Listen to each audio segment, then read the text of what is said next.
Good morning, hi, ciao, buongiorno a Federico Faloppa, che è in collegamento da Reading, dall'università, tra poco si presenterà.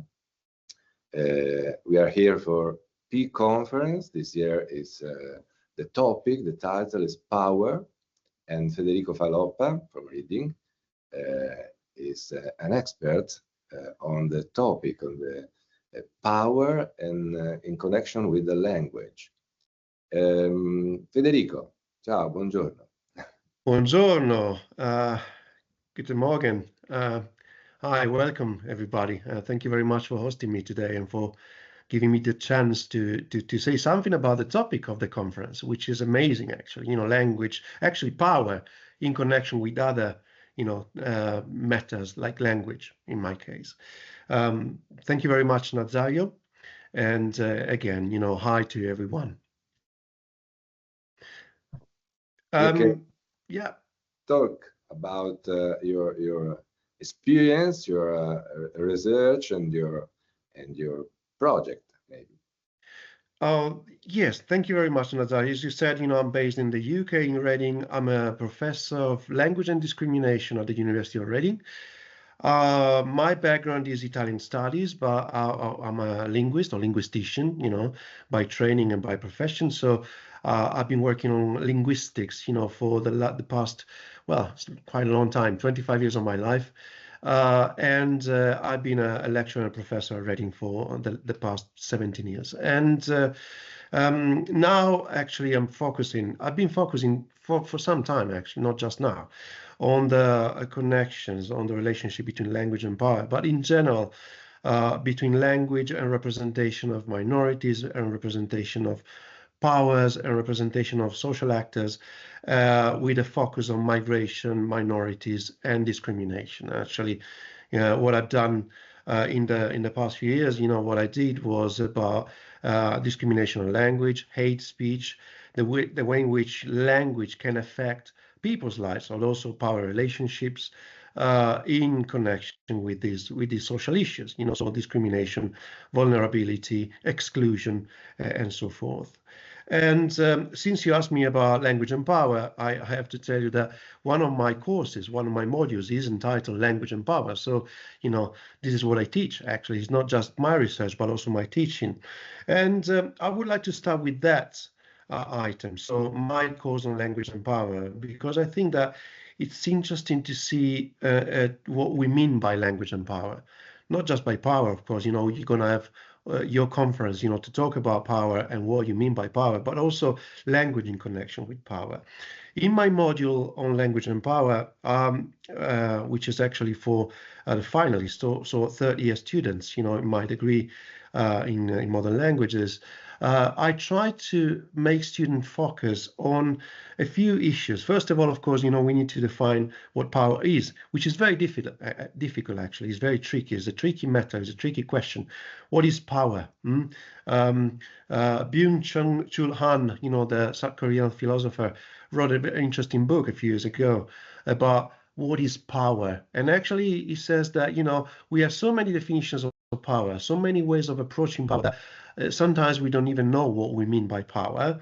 And actually, these kinds of, adaptability of the concept of power to many items, many domains, many disciplines can be also confusing, because we focus a lot on structures of powers, on actors that are enabling power or are, sort of experiencing power, but we don't talk enough about the dynamics of power, and also what, in terms of language, can actually trigger power, or the linguistic structures that are actually at the base of power, the power is based on. So it's interesting to define power, but not just in itself, because, normally we define power in terms of, as I said, actors, in terms of centers of powers, in terms of, media power, and the power of the media, the power of politicians, the power of politics. But actually, what is power? To what extent power is affecting our lives, in our everyday life, in terms of dynamics, in terms of, accountability, in terms of options also. And this is the starting point also that I use in my lectures on language and power. But of course, when I talk about language and power, I need to refer to a framework, which is an analytical framework, which is the critical discourse analysis framework. What do I mean by critical discourse analysis framework? It's a very well-established framework, not just in the UK, but in general across the globe. The way in which language actually is not just what you say, but what you do through language, what you actually do on yourself, on society, on other people, and also the ideologies that are, to some extent related to language in connection with power. So it's not just what language says, what is very transparent in language, the text itself, but also the connection between the text and the genre and the production of the text and the dissemination of the text. And this is the third layer on which critical discourse analysis works on, the societal kind of dimension of the text. So the implications from a societal point of view of any single text. And by text, I mean written text, visual text, any text that you may have in mind. So critical discourse analysis as a framework, which is a framework that we use in universities when we work on language and power, is an interesting one, and is also, asking us, to reflect, of course, what the text says, what the text doesn't say, what is concealed in the text, what are the ideological implications and stances behind the text and hidden in the text, and also the way in which we can methodologically, try to unveil these connections, these relations, that are not explicit in the text, but are part of the, how could I say, the dimension, the societal dimension of the text. So the different actors, the styles used when you produce a text, the aims of the text, also the hidden ones, but also the way in which, relate that text to a genre, to a wider production. Think about a text produced by a politician, for instance, a speech, a political speech, we have a text. What is in the speech? How can you analyze that? By looking at, of course, rhetorics, argumentation, by looking at the topics covered in the speech, but also by looking at micro phenomena or items from a linguistic point of view, pronouns, modality in terms of verbs, who does what, in which way, but also the actors that are not there in the text, that are left, concealed or hidden. And all these, may be relevant when we analyze a text from a linguistic point of view. So micro dimensions, micro phenomena, micro items, pronouns, verbs, also, adverbs, adjectives, of course, nouns used, but also something, in terms of argumentation, style, and in terms of figures of speech. But then we need to relate this. So what is in the text with what, is not part of the text, the context, which is the genre of political speeches in general. So someone is expected to deliver a political speech according to a genre, or maybe someone is delivering a political speech in opposition to that genre as a counter speech in order to challenge the genre itself. And then you have to relate that dimension to the societal kind of dimension.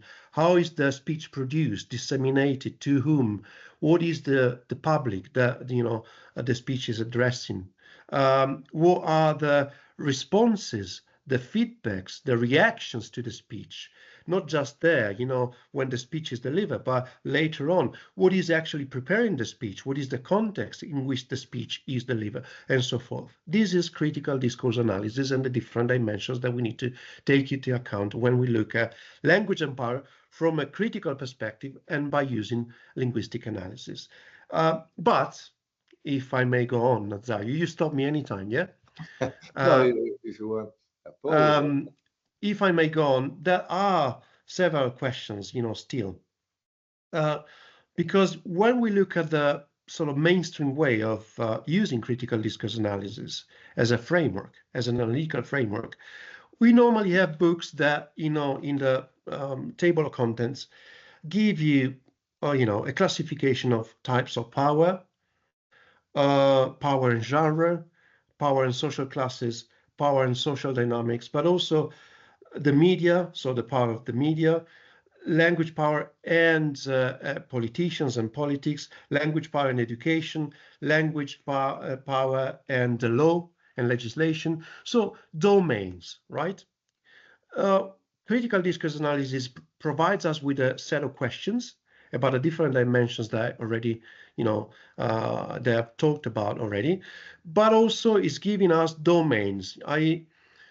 When we talk about language and power, we talk about specific domains where language and power is key, is important, is relevant in terms of also ideological stances, as I said. But are these domains actually exhaustive? Can we say that these domains, what I mentioned already, is everything, anything we can say about language and power? That's a very interesting question, because someone says, oh, maybe the way in which we use critical discourse analysis from an academic perspective is providing us with a framework, but which is quite rigid, which is quite schematic, because it doesn't say much about how we feel about power, how we also use power in our everyday language acts or linguistic acts, speech acts, if you want.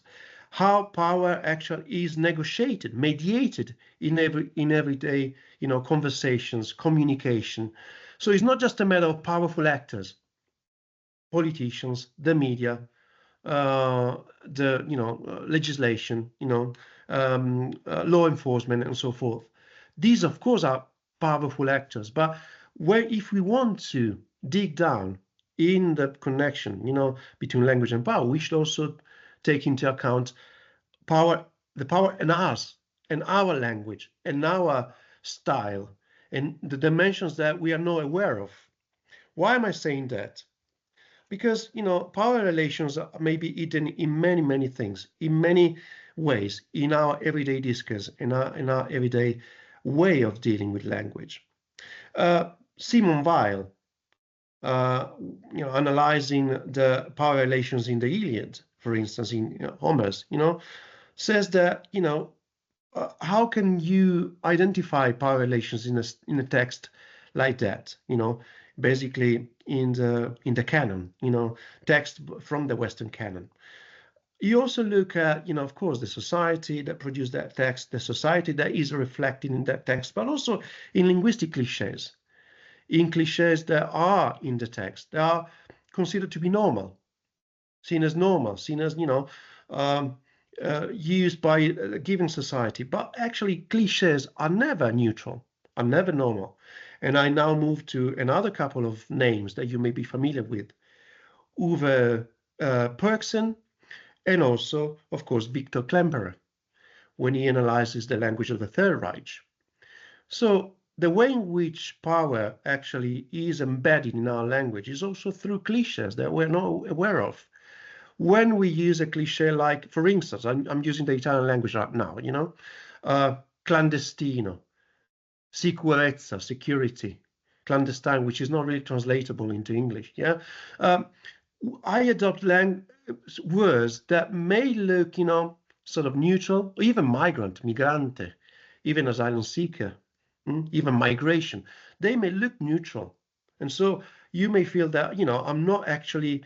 We don't have a matter of power there, but power is there because these words, expressions, are cliche that are given, that are normalized in the language, and we take them for granted. We don't challenge them as much as we should. And so if we don't challenge them, we don't see the power relations that are embedded in our everyday practice of language, which is important, which is interesting, because how can you then identify the relationship, for instance, between language power and violence and discrimination, if you don't look at our own way of actually feeling, experiencing, imposing power, violence, and discrimination?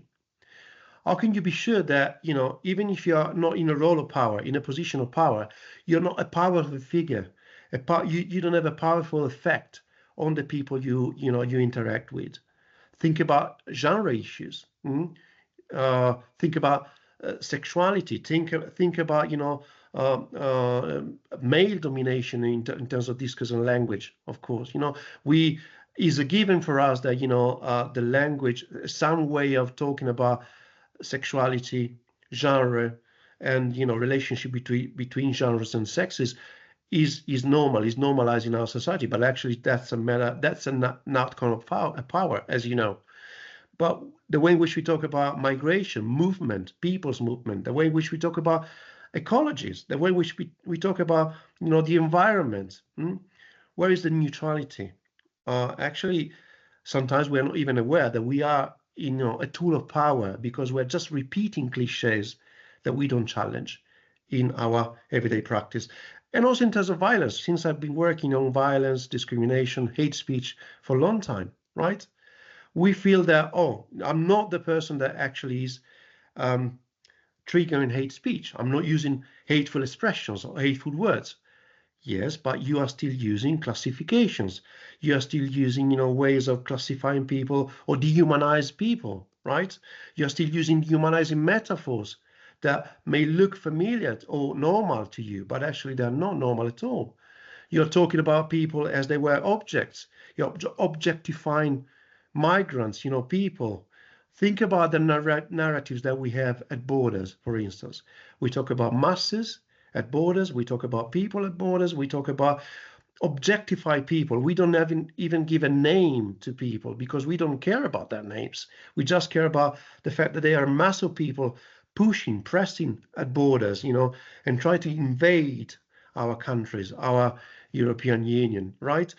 And so we don't even if we don't use hateful words, even if we don't insult them, even if we don't use slurs, ethnic, racial slurs, we still enable this kind of, you know, violence through language. And we are still a tool of power, of the powers that want us to, you know, to replicate these cliches, you know, even without challenging them or thinking about them.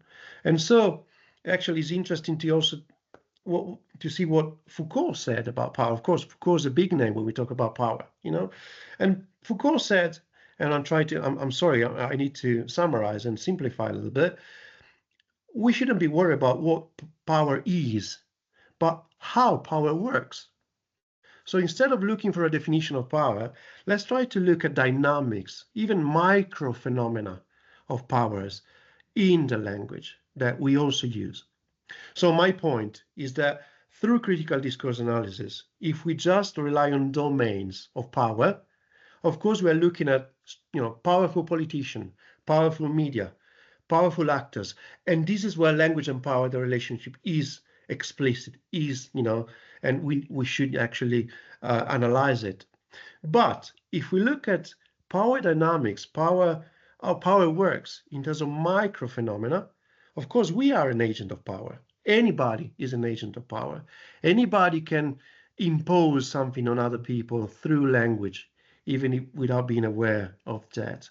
Everybody can actually trigger hate speech, even without being aware of, you know, triggering hate speech and so forth. So, of course, you know, Michel Foucault said, you know, we have always in power relations at least two people, right? And we are part of that, you know, we are part of that. It's not just them, that powerful actor. It's also my relationship with that powerful actor. It's also the way in which I actually acknowledge that power discourse or accept or normalize that discourse and make that discourse my own discourse, even if I'm not aware of that.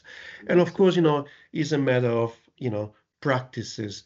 And I can stop there, Nazario, so to let you interact with me. Stop, but in this connection between the word power and the use of word power and the use of power, between the analysis, reflection, and your investigation.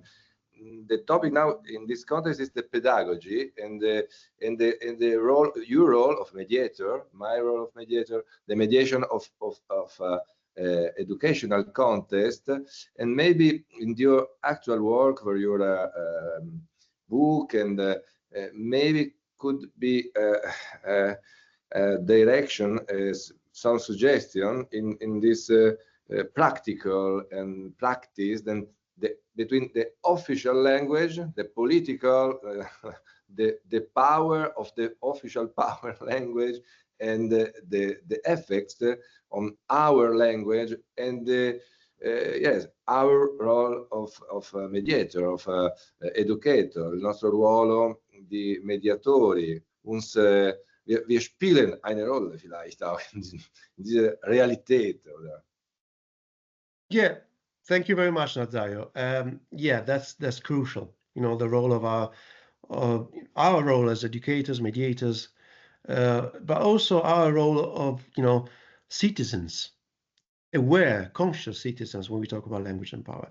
So let me try to give you a couple of, I don't know, suggestions, ideas that I would like to, you know, discuss with you, but I'm not there with you, you know, live, you know, during the conference. So I hope, you know, you will get me some feedback, you know, give me some feedback about this. First of all, the way in which I challenge my students in terms of language and power happens already at the very first lesson, the very first class of my module, Language and Power. And I try to shock them by saying, in this classroom, I'm the power. You think of powers in terms of, you know, politicians, as I said, but I'm the power. So don't trust me. Don't challenge me. I'm the power, but also the university is the power. The very institution you study in is the power. Don't trust her. Don't trust the university. Don't trust it, actually. Don't trust the marketing language that we use in order to sell our degrees, our courses to you guys, because this is also language of power. And for instance, if you look at university web pages trying to promote their own degrees in the UK and beyond, you find keywords, cliches, if you want, like student experience, like, you know, competition, ranking, so performance. Basically, the way in which we sell education, you know, higher education in the UK is by promoting performance, individual performances. And so come to university because you're going to be enabled to compete in a global market and to rank better than others, right? As we do as institutions. But if you go back in time, 20 years ago, those web pages were actually focusing on something very completely different. Education, knowledge, critical knowledge, and also, you know, intellectual, or something that was related to intellectual activity. So these buzzwords, keywords, cliches change in time because the whole system changed from a sort of, you know, how could I say, accessible, approachable system with very low fees back then, 20 years ago, to a very competitive system nowadays, 2025, with very high fees for students. And so you need to attract students and to, you know, promise them, if you invest so much money in this institution, you're going to get this reward, i.e., you're going to be able to compete in what you do individually, as an individual. Whereas if you go back in time, the same universities advertised their courses and their degrees by using a very different language, i.e., you know, an intellectual community, knowledge, competence, but in terms of critical competence and critical skills. So why is that relevant to me? Because I want my students to challenge me and my institution first. They don't see me as an agent of power. They see me as also in the UK, you know, we have this kind of very informal kind of way of, you know, dealing with students, but they see me as a lecturer, sometimes even as a friend, right? No, I'm the power in the classroom, and they need to challenge me as much as they need to challenge my institutional. First tip, if you want, first idea, we need to tell, you know, our students, anybody, when we deliver a speech or we deliver a class, I'm in the position of power because I'm speaking, I'm here, and you listen to me, right? So actually, I need to, you know, to position myself very clearly, to be very explicit about my powers, not just, you know, in terms of, you know, male, white, middle-aged, a professional, but also in terms of I'm here and you're listening to me. So basically, you know, unless we create a different kind of space, educational space, you know, this is a power relation because you buy what I say, you buy what I'm selling you, right? Even in a classroom, even in a lecture. First. Second point, I want them to focus more on the language, linguistic structures, and linguistic kinds of items that may be, as I said, concealed in the text.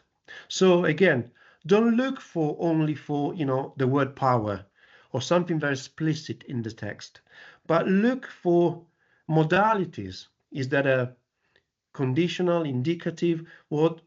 How does the speaker want to present, that as a fact, as a possibility, as an option, and then pronouns, of course, something that which is not that clear. You need to analyze that properly.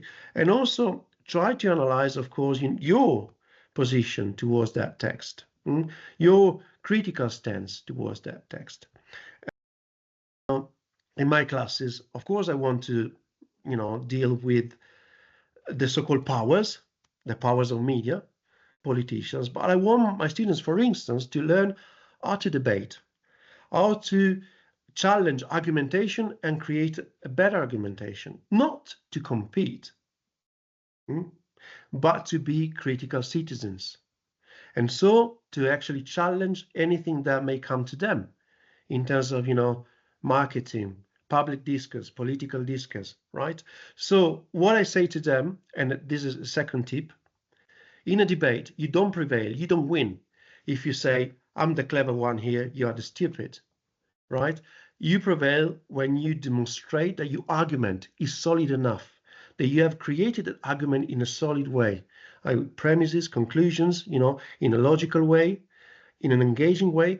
And also you can challenge fake argumentation. You can also challenge what we call fallacies, argumentation fallacies in discourse. You can recognize when someone is trying to trick you by using fallacies. And actually, the most powerful man in the world, Donald Trump, is the champion of fallacies when he's trying to deliver an argument. And I analyze, Donald Trump's argumentation, not just because I want to identify him as the figure of power, but because I want my students to be aware that fallacies are so, are everywhere. And you need to be aware of that. You need to be aware that, for instance, I'm just giving you an example, in a public discussion debate, if someone attacks you, instead of, providing you with a counter argumentation, this is what we call a dominant fallacy. So he's trying to, attack you in order to diminish your argumentation. And that's something that is not very common in public discussions and debates. Nazario, I don't trust you because you wear glasses. Or it happened to me in a public discussion on TV almost 20 years ago. Someone, telling me, oh, I don't trust you, or what you say is not. How can you be credible if you have, I don't know, you mispronounce a word, if you have a twisted nose, this is the dominant attack, it's much more difficult actually to produce a counter argument rather than doing this kind of fallacy. But there's plenty of fallacy. So second tip. Third tip is also reflecting, and that's also my book on language and power that I'm working on. I've been working on for some time. I should be out by 2026. I invite my students to work on, of course, to reflect on the language of the power, as we said. So political language, electoral slogans, for instance, or something which is not there, which is concealed. Silence in political language may matter a lot, not just what you say, what you don't say explicitly. Cliches, expressions that got normalized, the way in which we dehumanize, the other in discourse, and that got normalized. And again, Victor Klemperer, when he analyzed the language of the Third Reich, he wrote, very, very interesting pages on this.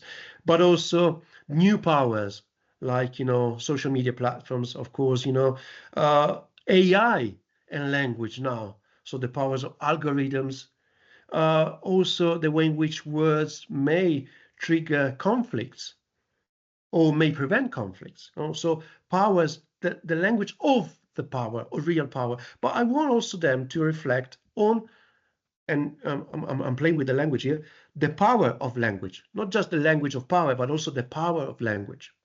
And so what is language in reality? How much are you, to what extent are you aware of your language skills and abilities or metalinguistic competence? How do you know the language, your language? How do you use the language? How do you feel that, what you say is adequate, is appropriate to a specific context? How do you express your identity or identities, plural, through language? How do you reflect upon other identities in language? How you are you, to what extent are you aware about, decolonizing your language, when you are in a sort of, diverse environment, in a multilingual context, for instance, or multicultural context? How do you use the singular person, I?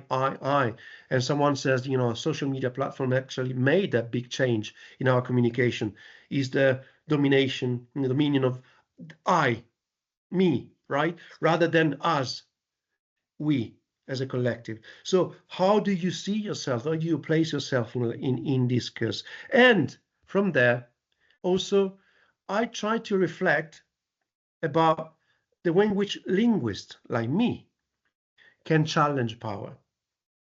Edward Said said that, an intellectual can be complacent, can be, aligned with power, can be out of power, i.e. excluded, marginalized, expelled, or can be challenging power, can be critical upon power. To what extent linguists, intellectuals can be critical, can be challenging, can challenge the power? Just to give you an example in terms of linguistics, the way in which translators, interpreters, got targeted by powers in time, because they translated, for instance, in human rights discourse, you need translators, if you work in a diverse environment.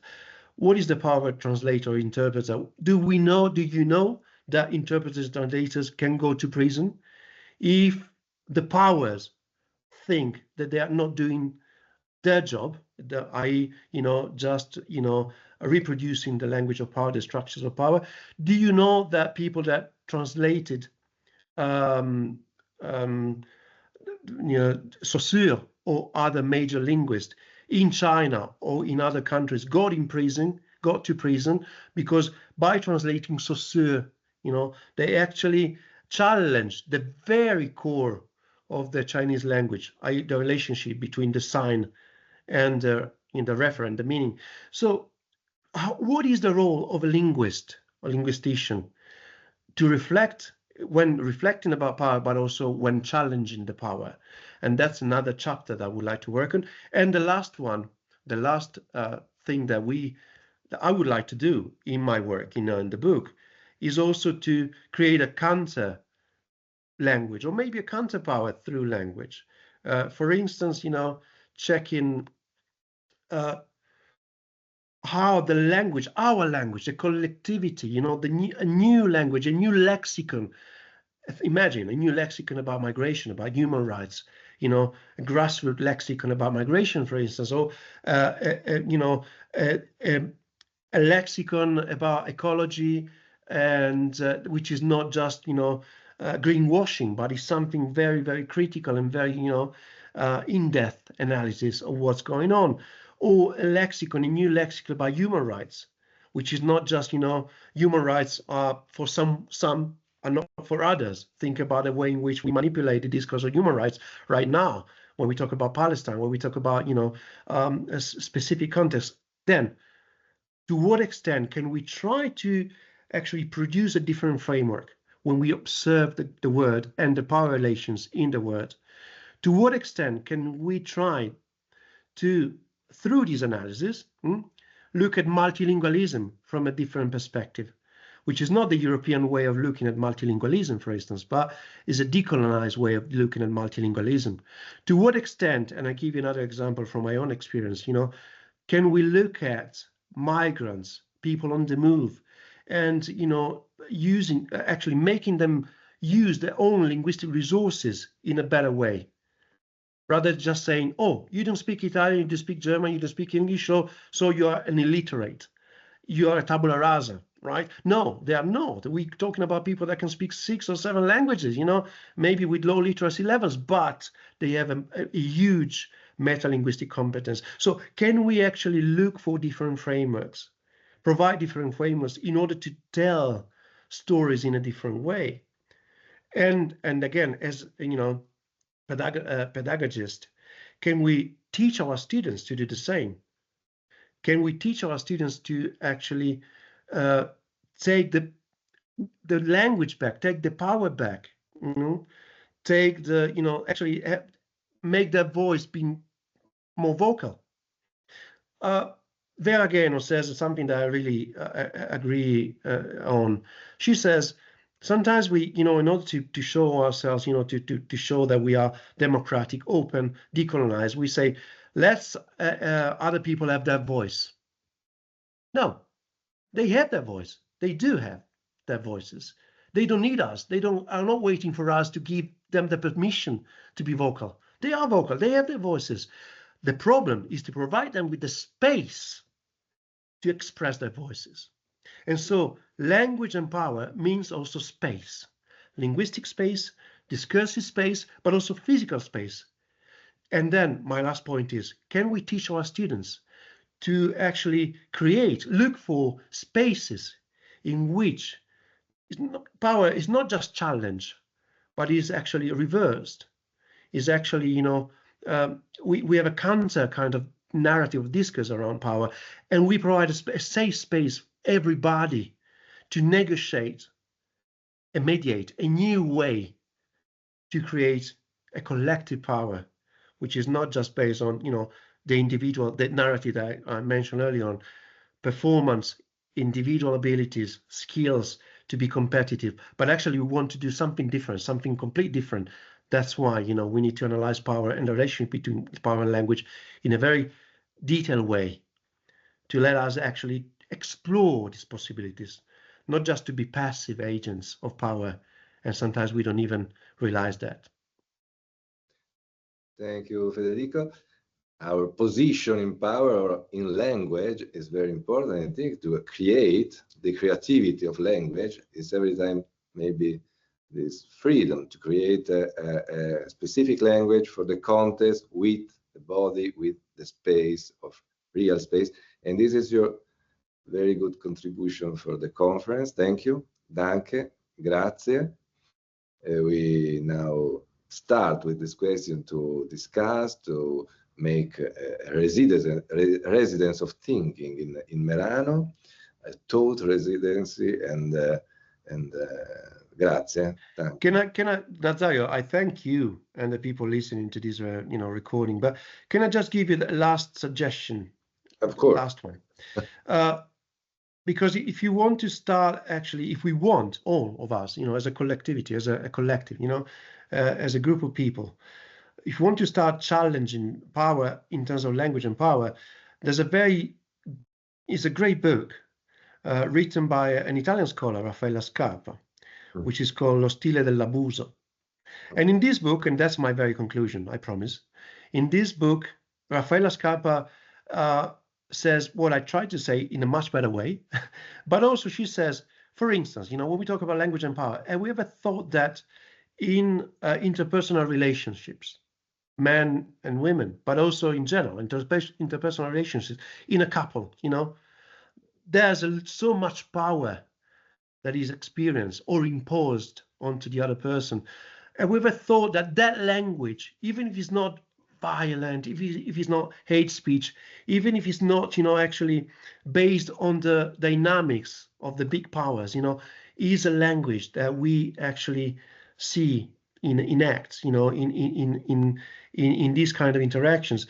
And she gives us, a very interesting example. People that got abused in relationships, interpersonal relationships. I'm not talking about power relationships in the classical terms, in the classical way. Interpersonal relationships in the couple, for instance, people that got abused, first of all, they were not even aware that language could be not a tool of power, but power in itself. I don't need to beat you up. I don't need to, to do anything physical to you. Language in itself is so powerful that, I can actually, abuse you as much as I want. Second point, language is not just a matter of, a way of abusing, a tool of abuse, but also is a way of justifying abuse. So people that got abused, Raffaella Scarpa says, they tend to justify abuses by saying, oh, no, but I didn't mean that. He didn't want to do that. No, actually, he was very kind, but maybe I misunderstood. Maybe it's my fault. So making the person abused feel guilty through language, through very subtle kind of, nuances, in language, in argumentation and so forth. And third point, Raffaella Scarpa says, if we reflect upon this very everyday dimension of language and power, which everybody can experience in his or her life, right? Again, I'm not talking about big powers. We have something which is comparable to torture, not even to violence, but to torture, i.e., someone wants to make you believe that something exists or doesn't exist. Someone wants to make you believe that what you say doesn't mean anything or means a lot. i.e., these are the dimensions, the things that we need to deal with. We need to analyze, thoroughly, and also we need to make our students aware of that power and language is also in our everyday life, and it starts even in our interpersonal relationships. If we have that kind of awareness, maybe we can also challenge, the next steps and the next layers. Between dialogue or dialectic and dialectic, good or bad dialectic, now maybe in politics too. A lot of example, and I hope che ci sia una via d'uscita, an escape or an evolution maybe. I hope that. So, Federico, grazie. Thank you very much, Nazario. Thank you all. Yeah. And I wish I could be there with you, but I'm sorry. But yeah, have a great conference. Next time. And yes, it's only a start. It's a beginning, and next time we are together. Thank you. Bye. Thank you.